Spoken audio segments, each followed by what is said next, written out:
Olive trees grow on the slopes of limestone hills in most of the Mediterranean lands. The trees are evergreen and thrive on the hot, dry summers and wet winters of this region. The olive is cultivated in all these regions. And in these parts, its cultivation is most intensive. In Spain, the south of France, and Italy, olive growing is carried out by modern scientific methods.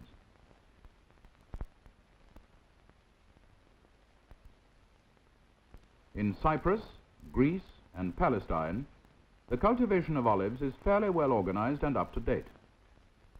But at the eastern end of the Mediterranean, beyond Palestine, lie arid regions where the method of cultivation is simple and traditional. In these parts are many Arab communities, whose way of life has changed little over the centuries. In the village of Ain Jara, for instance, the people live largely on the products of these olive trees, which were planted long ago by the Romans. Growth is maintained by grafting shoots onto the original ancient trunks. The villagers do not bother to pick the olives when they're ripe, but they beat and shake the trees. The Arabs of this village have been accustomed to harvesting the olives in this way for many centuries, and they still continue to do so. It is less tedious than picking the fruit. A poor family may possess only one tree, but most families possess more. These women have gathered up the olives, which have been shaken from the trees, and are taking them up on the roof of their home, where they will dry in the sun.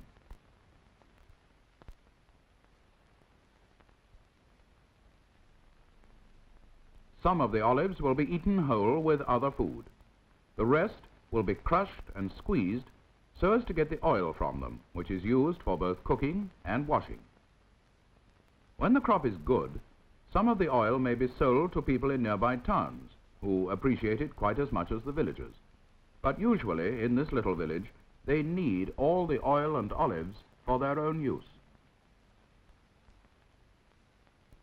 This 10-year-old girl says that she enjoys this work. She has no parents, and she has to keep herself and her 4 brothers and sisters. So she gleans all the olives that other people leave lying about under the trees, crushes them, and sells the oil.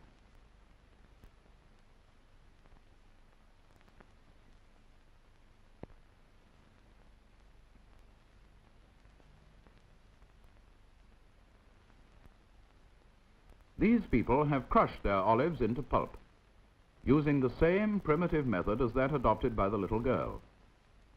Now the oil must be extracted from this crushed pulp.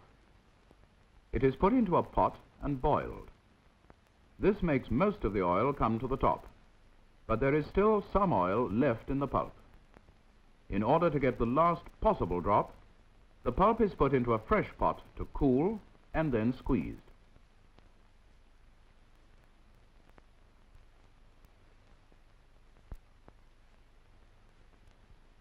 This woman uses a petrol can as a water container. She pours the water on the pulp. As oil always floats on water, she is now able to skim off the last few drops of oil which have risen to the top. She will add this to the rest of the oil before she puts it away in jars for cooking during the winter.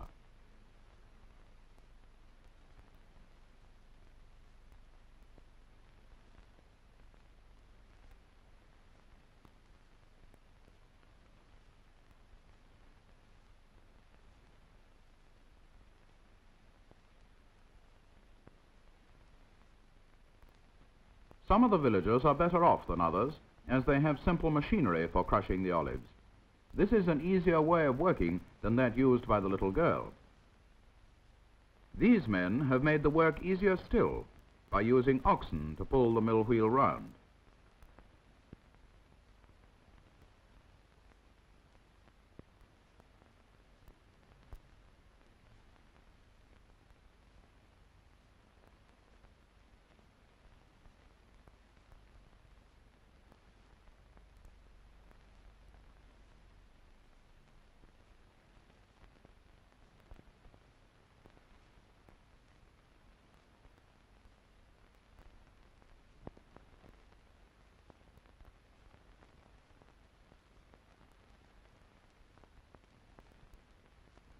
Now the oil must be squeezed out of the crushed pulp.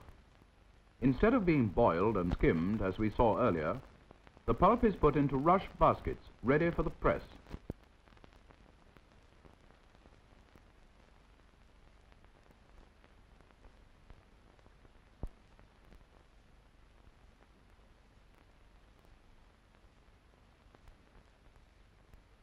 Here is the press. It is simple but effective. If you watch closely, you can see how the man uses the lever of the press to bring more and more pressure to bear on the pile of baskets.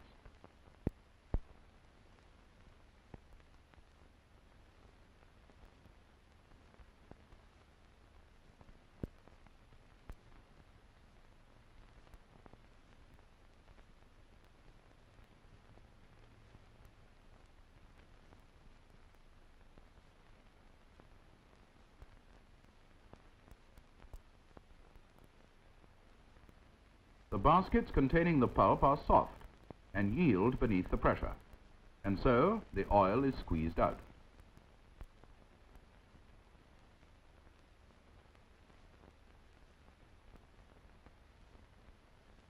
The villagers, like all other cultivators, begin to think about the next harvest as soon as this year's crop is gathered. The trees must be pruned, and at times the soil underneath the trees must be lightly turned. Owing to the dry summers, there is no grass, and therefore there are no cows to provide milk and butter, and vegetable oil must be used instead. So if you were to go home with these people, at the end of the day, you would find them eating food cooked in the oil obtained from the olive trees growing on their native hillsides.